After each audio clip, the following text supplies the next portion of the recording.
कहानी की शुरुआत होती है सन 1964 से, जहां न्यूयॉर्क वर्ल्ड फेयर में एक बच्चे को दिखाया जाता है जिसका नाम फ्रैंक वॉल्टर है। फ्रैंक का दिमाग बहुत ही इनोवेटिव होता है। उसने एक जेट पैक बनाया है। वो उस जेट पैक को लेकर डेविड निक्स के पास जाता है। डेविड उससे पूछता है, क्या तुम्हारा जेट पैक काम करता है? फ्रैंक कहता है, मेरा जेट पैक काम तो करता है लेकिन सही से नहीं। यहाँ पर एक लड़की भी होती है जिसका नाम एथीना है। वो फ्रैंक के काम से बहुत प्रभावित होती है, लेकिन डेविड उसके काम को पूरी तरह से रिजेक्ट कर देता है। फ्रैंक बाहर जब उदास बैठा होता है तो उसके पास एथीना आती है। वो उसे एक लेपल पिन देती है और कहती है कि तुम मेरे पीछे पीछे आना। फ्रैंक उससे पूछता है कि तुम कौन हो? एथीना कहती है कि मैं भविष्य हूँ। इसके बाद फ्रैंक उसके पीछे एक बोट से जाता है और जब उसकी बोट एक टनल के अंदर जाती है तो वहाँ पर एक लेजर लाइट फ्रैंक के लेपल पिन को जो उसे एथीना ने दी थी उसे स्कैन करती है। इसके बाद एक गेट खुलता है जिससे उसकी बोट नीचे जाती है और एक अजीब से कमरे के सामने रुक जाती है। और जब वो उस कमरे के अंदर जाता है तो उसे पता चलता है कि ये कमरा नहीं बल्कि एक लिफ्ट है।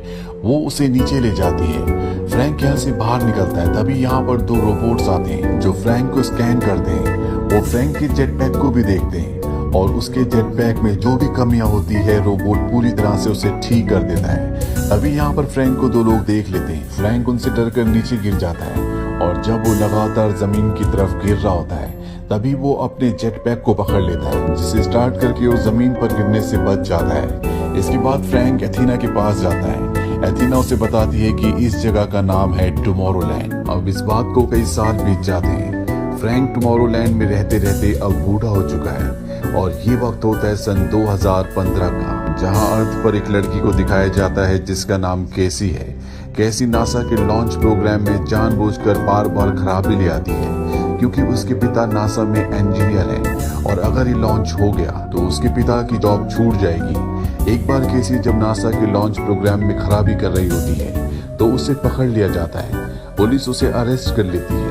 अगले दिन जब उसे छोड़ा जाता है तो उसके सामान में एक लेपल पिन भी होती है। ये लेपल पिन ठीक वैसे ही होती है जैसे आज से कई साल पहले सन 1964 में फ्रैंक को मिली थी। जैसे ही कैसी उस पिन को हाथ लगाती है तो वो टुमारोलैंड पहुंच जाती है। ये दुनिया देखकर वो पूरी तरह से चौंक जाती है। यहाँ पर सब कुछ बहुत आधुनिक होता है। इस दुनिया में कैसी सबको देख सकती है लेकिन कैसी को कोई भी नहीं देख सकता। और तभी उसकी पिन में रिवर्स काउंटिंग होना शुरू हो जाती है, यानी कि उसकी पिन की जो बैटरी है वो डाउन हो रही है। और जैसे ही पिन की बैटरी खत्म होती है वो वापस अपनी दुनिया में आ जाती है। कैसी पूरी तरह से हैरान होती है कि उसके साथ ये क्या हुआ। वो वापस अपने घर जाती है और अपने भाई को सब कुछ बताती है। ये दोनों के दोनों इंटरनेट पर पिन को सर्च करना शुरू करते हैं और इंटरनेट पर इन्हें वैसा ही पिन दिख जाता है जिस पर एक एड्रेस होता है और कैसी उस एड्रेस पर पहुंच जाती है। ये एक शॉप होती है और जब किसी शॉप के ओनर्स को पिन दिखाती है तो पूरी तरह से हैरान हो जाते हैं। वो कैसी से पूछते कि तुम्हें पिन कहाँ से मिला? कैसी कहती कि मुझे नहीं पता। वो कैसी से पूछते क्या तुम उस छोटी लड़की से मिली? कैसी कहती है मुझे किसी के बारे में कुछ भी नहीं पता। और जब कैसी उनकी बातों का जवाब नहीं दे पाती तो वो दोनों के दोनों केसी के ऊपर हमला कर देते हैं। और इससे पहले कि वो केसी को मारते यहाँ पर एथीना आ जाती है। वो केसी को बचाने के लिए शॉप के ओनर से लड़ती है और लड़ाई के दौरान वो एक की गर्दन उखाड़ देती है। और यहाँ में पता चलता है कि शॉप के जो ओनर्स थे वो रोबोट्स थे। और जैसे केसी और एथीना शॉप से बाहर निकलते यहाँ पर एक रोबोट अपने आप को ब्लास्ट कर देता है। एथीना यहाँ से एक कार चुराती है और केसी को इस जगह से लेकर निकल जाती है। एथीना वही है जिसने सन 1964 में फ्रैंक को पिन दिया था। आज भी वो उतनी है क्योंकि एथीना इंसान नहीं है, वो भी एक रोबोट है। एथीना केसी से कहती है कि मैं भी एक रोबोट हूँ। जो पिन तुम्हें तुम्हारे सामान के साथ मिला था वो मैंने रखा था, वो मेरा आखिरी पिन था। और टुमारोलैंड कोई भ्रम नहीं बल्कि वो एक सच्चाई है। मेरा काम है पृथ्वी से ऐसे लोगों को टुमारोलैंड लेकर जाना जिनके अंदर टैलेंट है, जो कुछ करना चाहते हैं, ताकि वो टुमारोलैंड जाकर नई नई चीजें बनाए, नए नए आविष्कार करें। और तुम्हें भी टुमारोलैंड के लिए चुना गया है। अगली सुबह एथीना केसी को फ्रैंक के घर के बाहर छोड़कर चली जाती है। और जब केसी फ्रैंक के घर जाती है और उसे वो पिन दिखाती है जिसे छूने के बाद वो टुमारोलैंड पहुंच गई थी तो फ्रैंक बाहर आता है और उसे कहता है कि तुम अपने घर वापस चले जाओ। पर केसी टुमारोलैंड जाना चाहती है इसीलिए वो उसके घर के बाहर बैठी रहती है। रात को फ्रैंक अपनी स्क्रीन पर देखता है कि उसके घर की तरफ एक जलता हुआ बुलडोजर आ रहा है। वो भागता हुआ बाहर जाता है और एक एडवांस मशीन के साथ वो उस पूरे बुलडोजर को वहीं पर जमा देता है। तभी केसी उसके घर के अंदर चली जाती है और दरवाजा अंदर से बंद कर लेती है। फ्रैंक उसे दरवाजा खोलने के लिए कहता है, पर केसी कहती है कि जब तक तुम मुझे टुमारोलैंड नहीं ले जाओगे मैं दरवाजा नहीं खोलूंगी। केसी वहाँ पर बहुत सी आधुनिक चीजें देखती है और जब वो एक कमरे के अंदर जाती है तो वहाँ पर बहुत सारी स्क्रीन्स होती है जिन पर धरती के विनाश के अलग अलग स्टेजेस चल रहे होते हैं। साथ ही यहाँ पर 60 दिनों का एक रिवर्स काउंट भी चल रहा होता है, यानी कि 60 दिनों में धरती खत्म होने वाली है।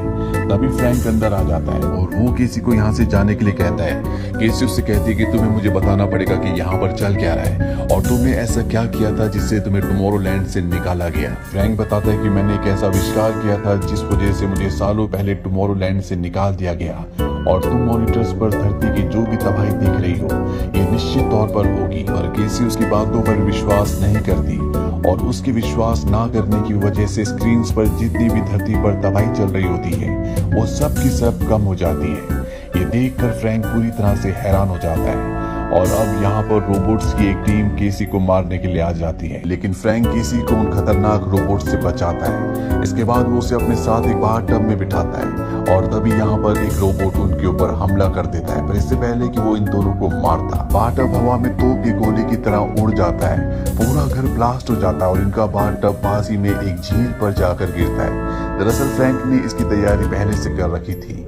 अब यहाँ पर एथीना भी आ जाती है जिसे देखकर फ्रैंक बिल्कुल भी खुश नहीं होता, क्योंकि फ्रैंक और एथीना बचपन में जब दोस्त थे तो एथीना ने उससे अपने रोबोट होने की सच्चाई छुपाई थी। पर फ्रैंक को अब इन दोनों के साथ जाना पड़ता है। गाड़ी में इन दोनों के बीच में बहुत आर्गुमेंट्स भी होते हैं। फ्रैंक उससे कहता है कि तुमने इसे पिन कैसे दिया जबकि टुमारोलैंड में सारे पिन्स को डिस्ट्रॉय कर दिया गया था। एथीना कहती कि मैं 12 पिन्स लेकर भाग गई थी और जो पिन मैंने केसी को दिया था वो आखिरी पिन था और एक यही कारण होता है कि टुमारोलैंड वाले केसी को और एथीना दोनों को मारना चाहते हैं। अब ये तीनों के तीनों एक जगह जाते हैं जहाँ पर एक टेलीपोर्टेशन डिवाइस होता है। इस डिवाइस से इंसान एक जगह से दूसरी जगह जा सकता है। फ्रैंक यहाँ पर एथीना से पूछता है कि कैली को क्यों चुना गया। वो बताती है कि अभी तक उसने हार नहीं मानी। दरअसल धरती पर लगभग सभी लोग ये मान चुके होते हैं कि धरती खत्म हो जाएगी, लेकिन केली को अभी भी विश्वास होता है कि कुछ न कुछ बेहतर हो सकता है। इसके बाद ये टेलीपोर्टेशन डिवाइस से पेरिस के आईफिल टावर के टॉप में पहुंच जाते हैं, जहां पर ये एक सीक्रेट रूम के अंदर जाते हैं जिस रूम में गुस्ताव आईफिल जिसने आईफिल टावर बनाया था, साथ ही जूल्स वर्न, निकोला टेस्ला और थॉमस एडिसन की डमीज होती है। फ्रैंक केसी को बताता है कि इन सब ने मिलकर एक फ्यूचर सोसाइटी बनाई थी ताकि वैज्ञानिक वहां बिना रोक टोके आविष्कार कर सके। इस जगह का नाम रखा गया टुमारोलैंड, जो कि एक दूसरे डायमेंशन में है। और आईफिल टावर लोगों के घूमने के लिए देखने के लिए नहीं बनाया गया, बल्कि ये एक एंटीना है। यहाँ से हम टुमारोलैंड जा सकते हैं। Gustave Eiffel, Jules Verne, Nikola Tesla और थॉमस एडिसन ने ये इसलिए बनाया था ताकि इमरजेंसी में वो यहाँ से टुमारोलैंड जा सके, पर उन्हें कभी भी इसकी जरूरत नहीं पड़ी। और अब फ्रैंक यहाँ पर मशीन को स्टार्ट करता है और मशीन के स्टार्ट करते ही जमीन के नीचे से एक फ्लाइंग ऑब्जेक्ट निकलता है। आईफिल टावर 2 हिस्सों में बढ़ जाता है। पूरी दुनिया ये देखकर हैरान हो जाती है कि आईफिल टावर 2 हिस्सों में कैसे बढ़ गया। और अभी तीनों उस फ्लाइंग ऑब्जेक्ट में बैठकर यहाँ से दूसरे डायमेंशन यानी कि टुमारोलैंड पहुंच जाते हैं, जहाँ पर टुमारोलैंड का गवर्नर अपने आदमियों के साथ इन तीनों के पास आता है जिसका नाम डेविड है। डेविड इन तीनों को धरती पर वापस भेजना चाहता है, पर फ्रैंक उसे बताता है कि धरती पर मैं तुम्हारी उस मशीन की जिस मशीन से तुम भविष्य देख सकते हो, जिससे मुझे धरती का आने वाला भविष्य दिख रहा था, लेकिन जब मैंने ये बात किसी को बताई तो उसने मेरी बात पर विश्वास नहीं किया। और जब उसने विश्वास नहीं किया तो वहां पर धरती की कंडीशन पहले से बेहतर हो गई, यानी कि वहां पर तबाही दिखना कम हो गई थी। डेविड उसकी बात पर विश्वास नहीं करता। फ्रैंक उसे कहता है कि तुम खुद अपनी आंखों से ये सब कुछ देख सकते हो। यहाँ पर किसी को कुछ भी समझ नहीं आता। वो फ्रैंक से पूछते कि मुझे क्या करना होगा। फ्रैंक उससे कहता है कि कुछ नहीं, बस तुम जैसी हो वैसी रहना। इसके बाद ये उस मशीन के पास पहुंच जाते हैं जिससे पास्ट और फ्यूचर देखा जा सकता है। ये मशीन फ्रैंक ने उस वक्त बनाई थी जब वो टुमारोलैंड में था, और अब ये उस मशीन को स्टार्ट कर दें। केसी का माइंड बहुत तेज होता है, इसीलिए आसानी से वो इस मशीन को ऑपरेट करना शुरू कर देती है और इन्हें धरती का आने वाला कल दिखना शुरू हो जाता है। केसी अपने घर को भी देखती है जो पूरी तरह से तबाह हो चुका है। ये सारी तस्वीरें आज से 60 दिन बाद की है जब धरती पूरी तरह से खत्म हो जाएगी। केसी इस बात पर विश्वास नहीं करती। वो कहती कि ऐसा नहीं हो सकता। और जैसी वैसा बोलती है। पृथ्वी के भविष्य में जहाँ पर इन्हें सिर्फ तबाही दिख रही थी, वहाँ पर सब कुछ ठीक हो जाता है। हालांकि डेविड इसे देख लेता है, लेकिन वो इनकी बातों पर विश्वास नहीं करता, इसीलिए वो इन तीनों को जेल में बंद कर देता है। पर किसी को एक बात समझ में आ जाती है कि फ्रैंक ने यहाँ पर पास्ट और फ्यूचर देखने की जो मशीन बनाई है, उसकी ऊर्जा बहुत ज्यादा है और इसी ऊर्जा को धरती पर भेजते हैं। और एक ये कारण होता है कि फ्रैंक धरती पर बड़ी आसानी से अपने मॉनिटर पर वो सब कुछ देख सकता है जो डेविड टुमारोलैंड में देख रहा होता है। बस ये सब कुछ देखने के लिए सही फ्रीक्वेंसी की जरूरत होती है और इस मशीन के जरिए जितनी भी पिक्चर्स आ रही होती है वो सब भविष्य की तबाही की होती है और सबको यकीन है कि भविष्य अब खत्म होने वाला है और ये सिग्नल धरती पर जा रहे होती है। इसीलिए धरती पर इंसानों को ये तो पता है कि बहुत जल्दी धरती खत्म होने वाली है, लेकिन वो ये भी मान चुके हैं कि वो इसमें कुछ नहीं कर सकते क्योंकि सब कुछ पहले से तय है। इसीलिए वो धरती को बचाने के लिए ना कुछ कर रहे होते हैं और ना ही सोच रहे होते हैं। किसी फ्रैंक से कहती है कि अगर हम इस मशीन को यहाँ पर बंद कर दें तो जो नेगेटिव मैसेजेस यहाँ से धरती पर जा रहे हैं वो पूरी तरह से बंद हो जाएंगे और इसके बाद इंसान पॉजिटिव दिशा में सोचना शुरू कर देगा। वो ये सारी बातें डेविड को बताते हैं, लेकिन डेविड उनकी बात पर ज्यादा ध्यान नहीं देता। वो कहता है कि इंसान खुद ही मरना चाहते हैं। हर रोज मौसम बड़ी तेजी से बदल रहा है, ग्लेशियर्स पिघल रहे हैं, लेकिन इंसान इसके लिए कुछ भी नहीं कर रहा। हमने इस मशीन के जरिए उनके दिमाग में ऐसी इमेजेस भेजी जिससे उन्हें पता चल सके कि धरती तबाह हो रही है, पर वो कुछ करने की बजाय ये मान गए कि उनका अंत निश्चित है।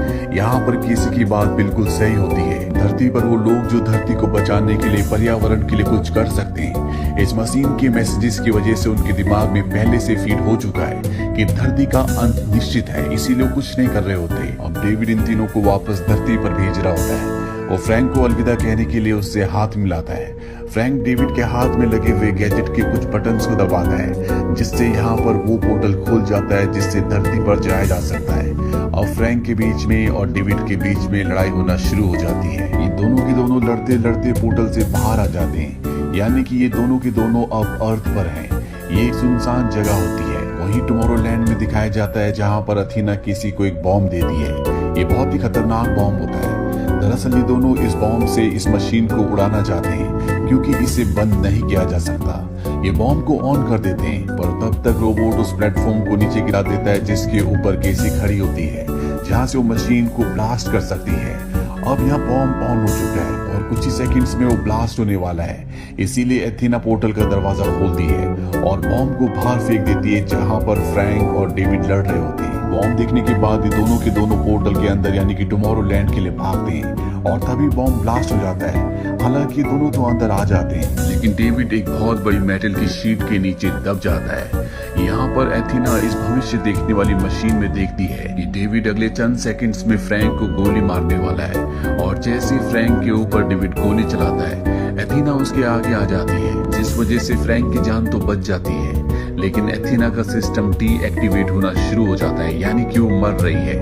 वहीं किसी को दिखाया जाता है जो डेविड के पास जाती है और उससे उसकी गन छीन लेती है।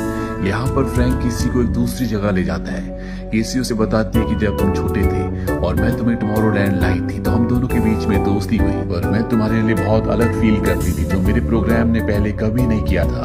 मैं तुम्हें कभी नहीं बता पाई कि मैं एक रोबोट हूँ क्योंकि मैं तुम्हें दुखी निराश नहीं करना चाहती थी। टुमारोलैंड में सिर्फ मैं थी जिसे तुम पर विश्वास था, पर जब तुम्हें सच्चाई पता चली तो तुम मुझसे नाराज हो गए। दरअसल फ्रैंक भी केसी से बहुत प्यार करता था, इसीलिए जब उसे पता चला कि वो एक इंसान नहीं बल्कि रोबोट है तो उसका दिल टूट गया था।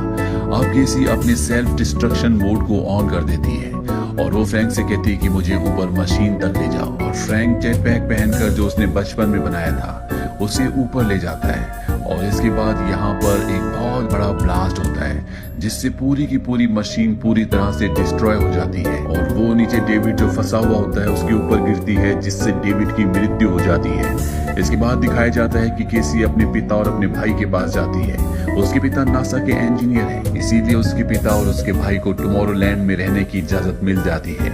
फ्रैंक और केसी अब टुमारोलैंड के हेड हैं और जिस तरह से उन्हें पिन मिले थे अब वो अर्थ पर उन लोगों को जो मशीन टूटने के बाद अर्थ को बचाने की कोशिश कर रहे होते उन सबको पिन भेजते हैं ताकि वो टुमारोलैंड आकर अपने आविष्कार को और भी अच्छे से करें और अर्थ को बचाया जा सके। 60 दिन पूरे हो जाते हैं और अर्थ को कुछ भी नहीं होता। यानी कि केसी की जो सोच थी वो बिल्कुल सही थी। तो ये थी पूरी कहानी फिल्म टुमारोलैंड की। ये फिल्म साल 2015 में रिलीज हुई थी। IMDb पर इसकी रेटिंग है 6.4। इस फिल्म का बजट था 180 से 190 मिलियन डॉलर्स और बॉक्स ऑफिस पर इसने कमाई की थी 209 मिलियन डॉलर्स की।